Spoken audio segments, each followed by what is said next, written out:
ঘৰবিলাক আছিল অসমীয়া সমাজ জীৱনৰ হাইকোৰ্ট আৰু সত্ৰবিলাক আছিল আমাৰ কাৰণে সুপ্ৰিম কোৰ্ট। বহু সত্ৰৰ সত্ৰাধিকাৰ প্ৰভু এতিয়া সত্ৰৰ সত্ৰাধিকাৰ আৰু বুঢ়া ভকতৰ দুৰ্বাদল কাজিয়া অকল সত্ৰলৈ অহা অনুদানটোৰ কাৰণে, আৰু গৈ পেলাই তেওঁলোক এতিয়া পাইছেগৈ সঁচা সঁচাকৈ গুৱাহাটী উচ্চ ন্যায়ালয়। শংকৰদেৱে এক কৰিছিল, সকলো ভকতক লৈ এখন অসম নিৰ্মাণ কৰিব বিচাৰিছিল, যিখনত মুছলমানৰ চানখাই, গাৰুৰ গোবিন্দ, নগাৰ নৰোত্তম, ভটিয়াৰ দামোদৰ, মিচিঙৰ পৰমানন্দ, কছাৰীৰ বৰাই পৰা ধৰি সকলো আছিল।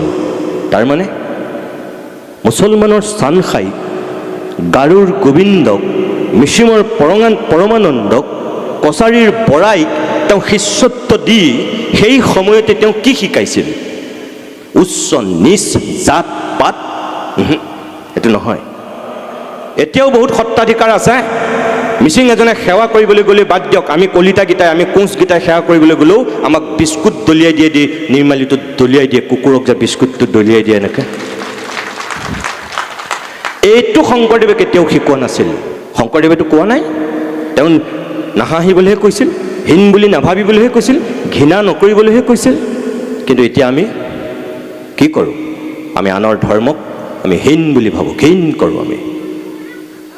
বাইবেল, কোৰাণ, কীৰ্তন কোনেও আনৰ ধৰ্মক হীন কৰিবলৈ কোৱা নাই। কিন্তু শাহুৱেক আৰু বোৱাৰীয়েকৰ দুৰ্বাদল কাজিয়া লাগি আহি পেলাই নামঘৰত ফুচফুচাই যিগৰাকী আহি বহে, বুঢ়ীৰ উৎপাতত ঘৰত থাকিব পৰা নাই, বুজিছে? গতিকে ইয়াতে গুচি আহিছোঁ, যি কৰে কৰক বুঢ়ীয়ে।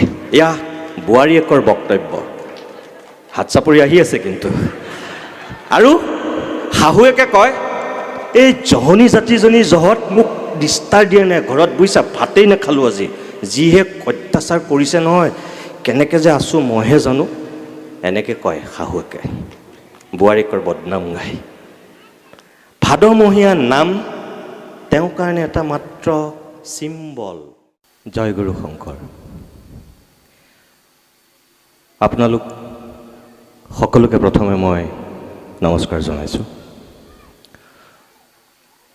উদযাপন সমিতিৰ সন্মানীয় সভাপতি মহোদয়ৰ পৰা আৰম্ভ কৰি বিষয়ববীয়াসকল আৰু ভক্তপ্ৰাণ ৰাইজ। ভক্তপ্ৰাণ ৰাইজ বুলি এইকাৰণেই কৈছোঁ, কাৰণ ইয়াৰ যিটো পৰিৱেশ এই মুহূৰ্তৰ, এই পৰিৱেশটোৱে মোক তেনেকৈয়ে ক'বলৈ কৈছে। গতিকে আপোনালোক নিশ্চিতভাৱে সকলো ভক্ত। মই টেলিভিশ্যনেই হওক, সভা সমিতিয়ে হওক, খুব খোলাখুলিকৈ কথা কৈ ভাল পাওঁ, কোনো আৰবেৰ নাথাকে। কিছুমানে মোৰ কথাখিনি ভাল পায় আৰু কিছুমান মানুহে বেয়া পায়। আপোনালোকৰ ইয়াতো এতিয়া পৰিৱেশ পৰিস্থিতি চাই মোৰ মুখেদি, মোৰ বিবেকে অনুমতি দিয়া দুই এটা কথা হয়তো ওলাব। আৰু যদি আপোনালোকৰ সেই কথাখিনি কাৰোবাৰ ভাল লাগে, তেতিয়াহ'লে মই ভাবিম যে সুদূৰ গুৱাহাটীৰ পৰা আপোনালোকলৈ ইয়াত উপস্থিত হোৱাৰ মোৰ সেইটোৱেই সাৰ্থক উপহাৰ, আৰু মোৰ নিজৰো তাতেই এটা আনন্দ। আৰু যদি আপোনালোকে এখন কাণেৰে সুমুৱাই একে লগত ইখন কাণেৰে উলিয়াইও দিয়ে, তেতিয়াও মোৰ ক'বলগীয়া বৰ বিশেষ একো নাথাকিব। এই যে 5 দিনীয়া কাৰ্যসূচীৰে আপোনালোকে আমগুৰিৰ এই ভূঞাপাৰাৰ অঞ্চলৰ ৰাইজে আজি আধ্যাত্মিক সন্মিলন, সন্ত সন্মিলন 2 সাংস্কৃতিক সমাৰোহ ইয়াত আয়োজন কৰিলে। আপোনালোকৰ মনবিলাক, আপোনালোকৰ চিন্তা, আপোনালোকৰ কৰ্মৰাজি কোন পৰ্যায়ৰ, এইমাত্ৰ ইয়াত মই ভৰি দি এজন অনুভৱী মানুহ হিচাপে অলপ অনুভৱ কৰিব পাৰিছোঁ। কাৰণ মোৰ চকুৰ আগত ইয়াৰ দৃশ্য মই দেখিছোঁ সোমোৱাৰ লগে লগে। আৰু এঘৰ মানুহৰ ভিতৰখন কেনেকুৱা হ'ব, মানুহবিলাকৰ মনবোৰ কিমান সাংস্কৃতিকমান হ'ব, মানুহবিলাকৰ মনবিলাক কিমান উচ্চ খাপৰ হ'ব, আমি সেই মানুহ ঘৰলৈ নোযোৱাকৈ আমি যদি প্ৰথম তেখেতসকলৰ এতিয়া গেট, আগৰ নঙলা বা জপনা আমি পাৰ হৈ যদি আমি চোতালত ভৰি দিওঁ তেতিয়াহ'লে আমি যদি অলপ মন কৰোঁ তেতিয়াহ'লে আমি গম পাওঁ মানুহ ঘৰ কিমান সাংস্কৃতিক, কিমান উচ্চ ৰুচিশীল। কাৰণ আমাৰ গ্ৰাম্য পৰিৱেশত এতিয়াৰ অট্টালিকা, এতিয়াৰ ঐশ্বৰ্য বিভূতি খচিত এই সুউচ্চ ঘৰবিলাকৰ কথা মই কোৱা নাই। গ্ৰাম্য পৰিৱেশৰ কথাৰে মই আপোনালোকক এইটোৱে ক'ব বিচাৰিছোঁ যে আমি চোতালত ভৰি দিয়াৰ পিছত মানুহ ঘৰৰ ৰুচিটো আমি গম পাওঁ।